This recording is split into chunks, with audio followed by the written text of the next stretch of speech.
I'm Joe Duffy of OffshoreInsiders.com, and in conjunction with SportsbookReview.com, let's preview the Thursday Night Football from a betting standpoint. I am 28-12 in college and pro football, 14-2 in the NFL. Going back to preseason, I've got a huge portfolio up right now at OffshoreInsiders.com, and I will make sure I always use any sportsbook that is recommended by SportsbookReview.com. We'll talk about that a little bit more. Texans and the Bengals. Look, this line has already gone up to as high as Cincinnati 5 with a total of 38. Why did the line move from the opener, which was at around 3.5, even some places at 3 with some juice? Texans have quite a few players who are doubtful for this one. Linebacker Brian Cushing, wide receiver Bruce Ellington, and all 3 tight ends on their roster. Ellington was their number 2 receiver last week, though.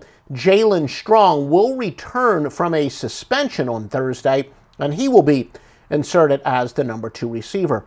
Cushing, a big potential loss as he's going through concussion protocol. He just played his 100th game as a Texan. Texans wide receiver Will Fuller is out. 47 receptions last year, 2 touchdowns.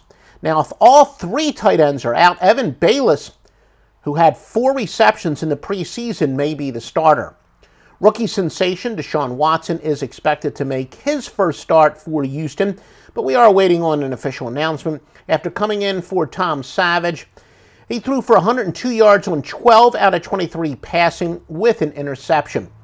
Not really that easy of a decision. Houston is a legitimate Super Bowl contender if, and only if, they get their quarterback situation straightened out. Do they want to go with the rookie?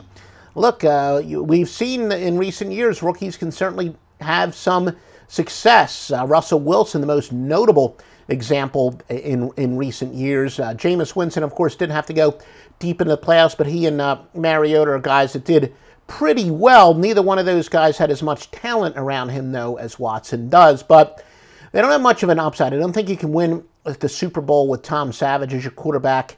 You got to see what Watson has. I think he will likely be their starting quarterback for the rest of the year, barring an injury or barring the fact that he goes out and just plays terrible football. Texans are 12-3 against the spread after scoring 15 or less in their previous contest.